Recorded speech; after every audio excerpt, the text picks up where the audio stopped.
Hello, and welcome to Fireside Chat, where we discuss mindsets, routine, and home essentials that will facilitate you living in alignment with your creativity. Tonight, I'll be speaking with Ami Blackford and Sage the Garden Fairy about the most dangerous type of Dreamstealer.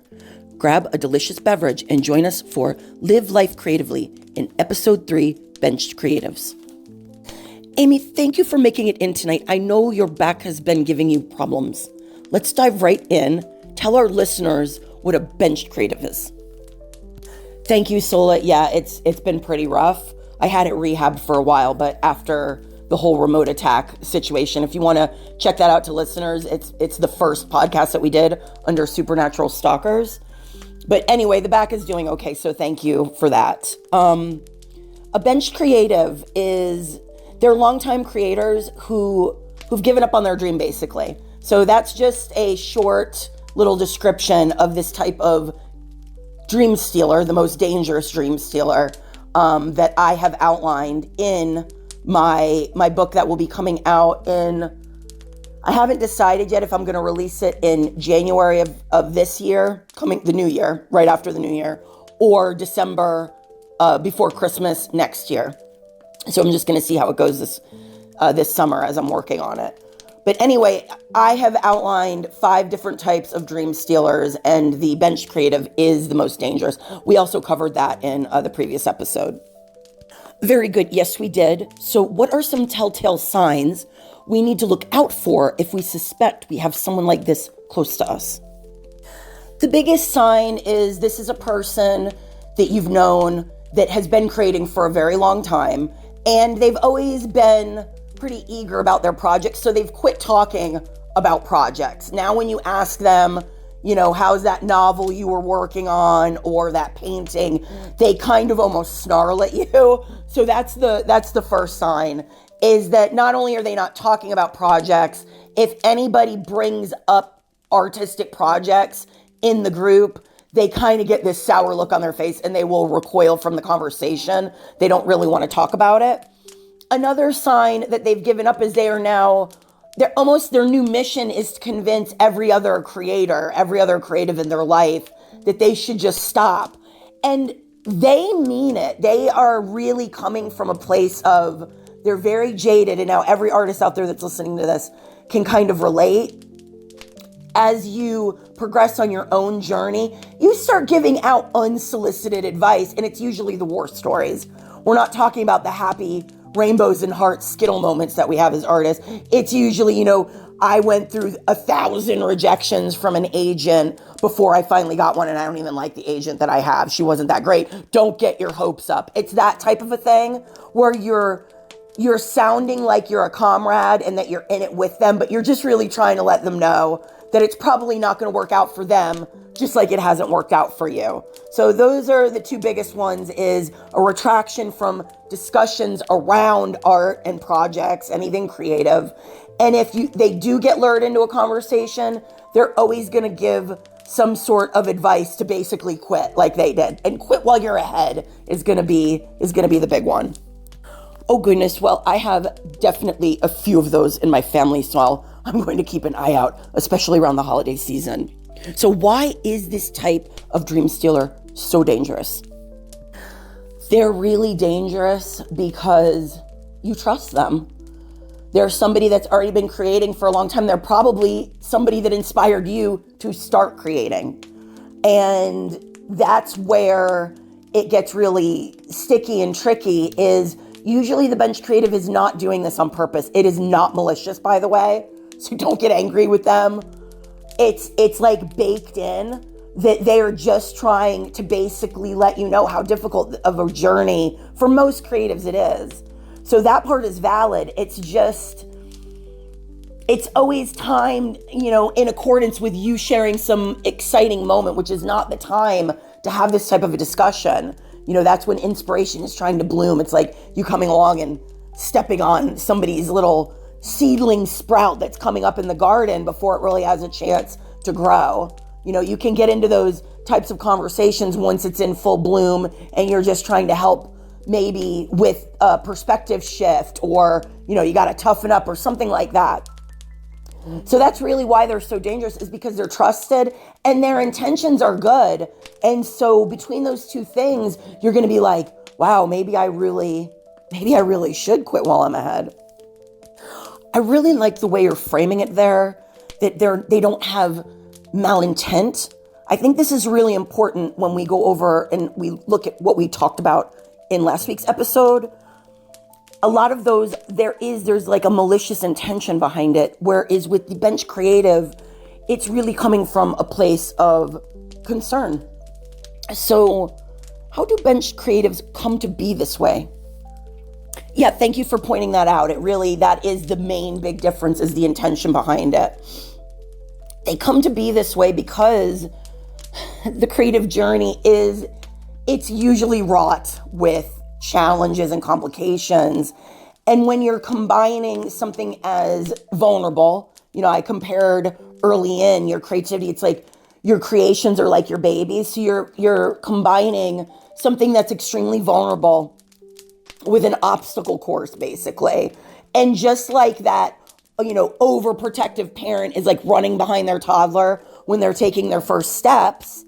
You don't want them to bang their head or, run out into the street, something dangerous happens. The creator is just like that with their creations.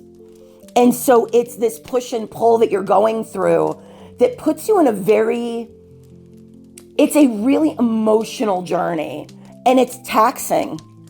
And so what ends up happening to the bench creative is they just take one too many hits.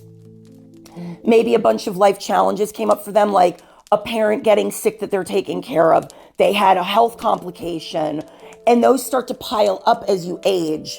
And what ends up happening is the drive, the fuel that you normally use your creativity for, and the time and the space gets to be less and less and less until it just dries up. So if it's not properly tended via your perspectives and consciously keeping that fuel stored up and making the time, like I address in Creative Living, it's just about implementing a creative routine. It really is very easy to get derailed. And once you get derailed, once that happens, that's when the cynicism starts to come in. And if you don't catch it, if you aren't aware, I'm going to call it the creator's disease. If you don't catch this in the early stages when the cynicism first comes in, you've shut your imagination down. That's where cynicism is born. And if you don't catch it in that early stage and reopen yourself, you become this kind of overly jaded. And now you're just giving out unsolicited warnings to people, thinking that you're doing a good thing. And that's really how a bench creative is born. It's just life gets in the way. And there was no strategy. There was no game plan to keep that gateway open. And because there was no plan, now it's like a fucking wall that's cemented over, instead of it just being like, a gate, a garden gate that's like been left open. You just push it open real easy.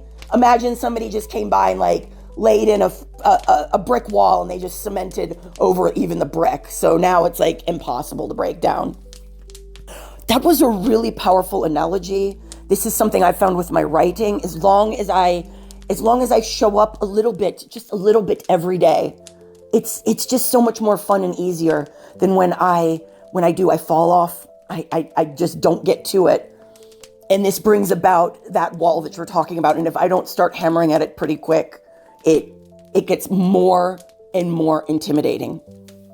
So what are some signs that a creative might pick up on within themselves, letting them know they're in danger of becoming one of these types of benched creative?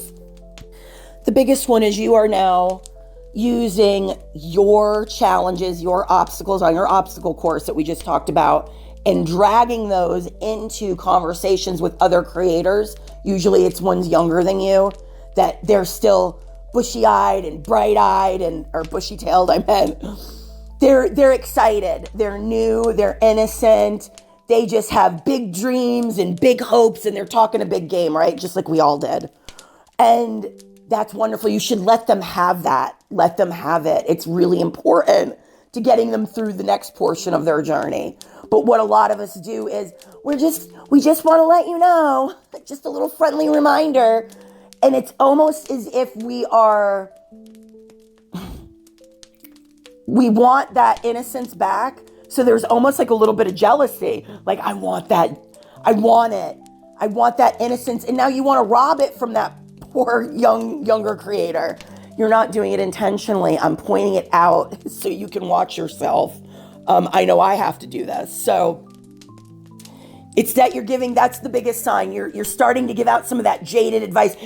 You'll know because you walk away from the conversation going, why did I just do that? Because you can see it in the innocent creator's eyes.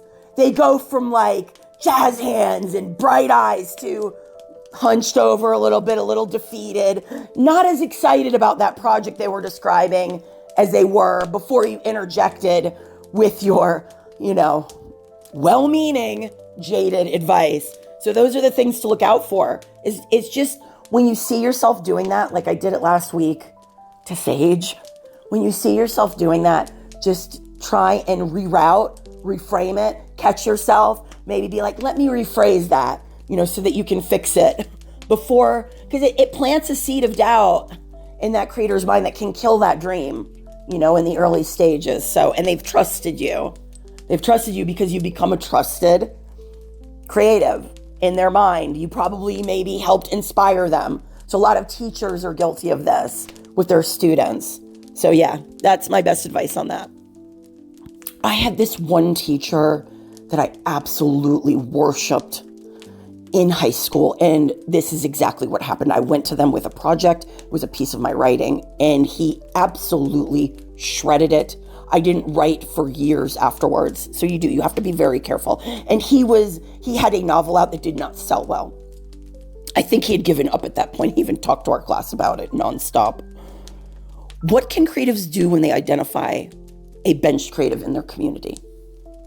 Okay, so this advice is the opposite of the other Dreamstealers. Do not shun them.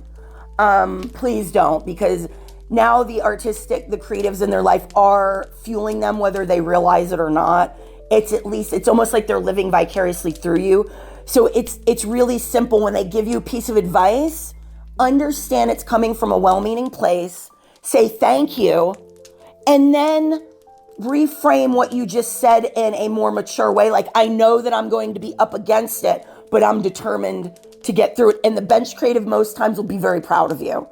They'll change their tune right there. And so you're letting them know that you're aware. Thank you for bringing awareness to this, whether it's the literary agent thing, because it's well-meaning advice. Let them know that you're already aware of it. So you're taking the advice, you hear it, but when you reframe it to them, it will also signal to them, oh, I may have taken that too far. And they'll appreciate it. They'll appreciate the nudge because they don't want to be that person. They do not want to be that person most times. Do you have a personal story about a bench creative? If so, tell us who and the impact this person had on your journey. Oh God, I'm sorry to say this. It's Rick Lovell. He was the head of the illustration department at the Atlanta College of Art. And I love Rick. He was a wonderful instructor.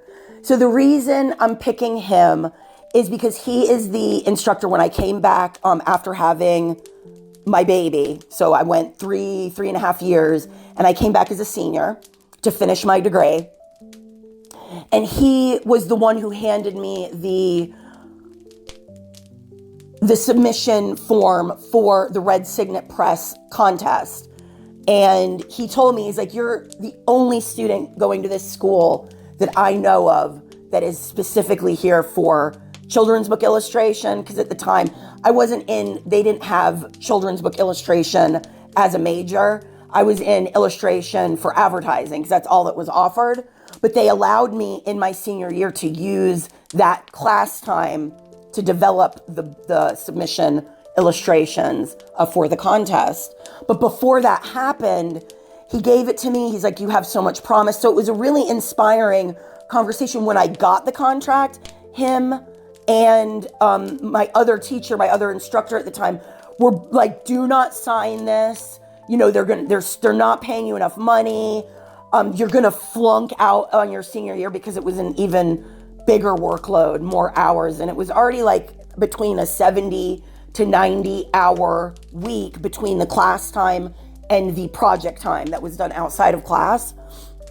And then we had like a senior gallery show that we had to do. We had a portfolio review that basically if you didn't pass it, you didn't get your degree. So there was a lot of extra pressures in your senior year. And they told me, don't sign the contract. And I'm like, but this is why I came to school. So that's the only, and I did sign it, obviously, we've already talked about that. But the point is that I really respected him. But like my other instructors, they were really jaded. They had been through it. They had all the war stories. And basically, whenever you got overly excited about anything with your illustration, they were there to remind you that this isn't going to be fun. And so I have to name him, but I hope he's doing well just thinking about him. Anyway, I'm really glad I signed the contract and I didn't listen to him. And he was super proud of me. So when I told him I was still going to do it, I'm still signing it, here are my reasons why, he just shook his head. He's like, I really have to respect that. And I hope you're right. I'm going to believe you. And, I still graduated top of my class with like a 3.98 or something and magna cum laude. And I was really surprised when I saw that, by the way. But the point is that not only did I not flunk out, I still graduated with honors. I have those books under my belt. They gave me my internship into publishing. And he was so proud of me that when I went back, because the Atlanta College of Art got bought out by SCAD Atlanta, I went to visit him and he was so excited to see me. And I feel like Ezra even got to meet him when we had Ezra enrolled at SCAD. So yeah, it's like a pay it forward type of a situation. The instructors are really always very excited when they see their students break through the wall and actually have some success with their art degrees. I absolutely love that story. Thank you so much, Amy. Next up, you're going to speak with Sage and see if she's had an experience with a bench creative. Welcome back, Sage. Let's start with the question at hand today, which is, do you know any bench creatives? Amy, I'm going to need to apologize in advance here because this conversation is most likely going to be uncomfortable for you, not for me. Yes, I know a bench creative and it's you. Oof, that hurts. Okay, well, I apologize for being that person. I'll really try and work on it. Have you decided on a name for your Etsy store? I really appreciate the apology. I was shocked, honestly, last week when that cynicism, you call it cynicism, started to creep in. It hurt my heart. So thank you for that. The name, I worked really hard on this. I'm really very excited about it. It's Dances with Rabbits. Isn't that a beautiful name? Oh, wow, I really love that name. What are you going to be selling? It doesn't really tell me what you're going to be selling. You see Amy right there. I'm really surprised after all that you just said over there. Sola, do you hear this? I'm gonna need some honeysuckle tea, please. It doesn't matter what I'm selling, Amy. You just took what I worked on really hard and told me it was wrong. And from what I'm to understand, that is the very definition of a bench creative. I think you need to revisit that definition. I'm starting to get a little angry now. I was really excited about the apology. Let me take a moment. Oh, my aura is very affected right now. The energetics are all off. No, it'll be fine. Products. Well, there's going to be candles, obviously. And rabbit food. Yeah, rabbit food. Should I just name it Food for Rabbits? Would that be better? Or Candles and Food for Rabbits, even though rabbits don't really burn candles. I was just trying to be a little bit creative. A little bit creative with the idea. Because I like dancing around the products. I don't know, I thought it had a certain whimsical sound to it. It would invite customers in. We were supposed to meet to discuss the Etsy shop and You just didn't do that. I understand your back hurts. And I have been looking in your window, and you are telling me the truth. Not that you would never lie to me. However, you've kind of been letting me down a little bit. So I have been checking on you. Well, okay, I've been checking on you more than once a day. It's been about 3 to 30 times a day, and you're in the bed, and I hope your back is going to be okay. We might do some Reiki on it after this, okay? If I can forgive you, I'm going to try to find forgiveness in my heart. But right now, it's candles and rabbit food. Okay, I apologize again. That's 2. We only have 5 questions, and I've had to apologize for 2 of them. I'm really sorry about that. I need to check myself. Maybe it's because I haven't gotten one of my novels published yet. I don't really know where this is coming from. But there's no excuse. I'm going to reread it. I'm going to reread it from the perspective of you and how I'm making you feel when I talk to you about this. We're going to get to the Etsy store. I'm really trying to get my back into a place that I can focus. So yes, my back is really hurting, and I appreciate you acknowledging that. What are some things you do to shake off feeling blocked? I like to fly around, and thank you for the second apology. I like to fly around. And some might call it spying. I don't think so. The window is there for a reason for you to look out, for me to look in. That's just how the fairies see it. So I like to people watch. I like to watch them when they don't know that I'm watching, because they might try and put me in a jar. So that's how I rationalize this pastime that I have. And then I like to tell the rabbits what I have discovered in our human friends' homes. Is that bad? You're shaking your head at me. Thank you for the tea, Celeste. I appreciate. Oh, I'm sorry. I just called you Celeste. I can't believe I just said the one's name that I shouldn't name, and now I'm a little upset. Yes, thank you, Sola. And don't worry, I don't think she listens to this podcast. I don't think very many people listen quite yet. But see, there's the bench creative just came out in me. Wow, I really need to work on this. Yeah, I know you're shaking your head at me. See, I do it to myself all the time. So maybe I need to start with not doing it to myself so that I don't project it onto other creators anymore. So the last question, Sage, what do you have to say to people? I'm sure that people is person, and that's going to be me, who steal others' dreams, whether it's intentional or not. Well, Amy, there's obviously more than just you stealing people's dreams. So I think you're being maybe just a little bit dramatic. I think it's the back pain. What do I have to say? Just don't do it. You know, just don't. It's not nice. It's cruel.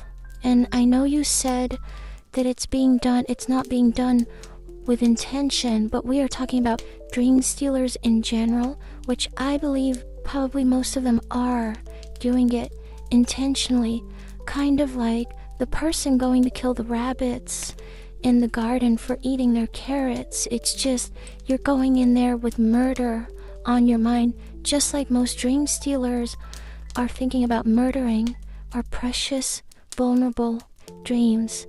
And I would invite all dream stealers, Amy, including you, because you're well on your way to becoming one. And I'm going to be the one to call it out, because I can just fly out back into my garden and ignore you howling at me. I feel like you really need to check in with yourself and just, work harder at your dream so that you don't become one of these horrible dream stealing monsters.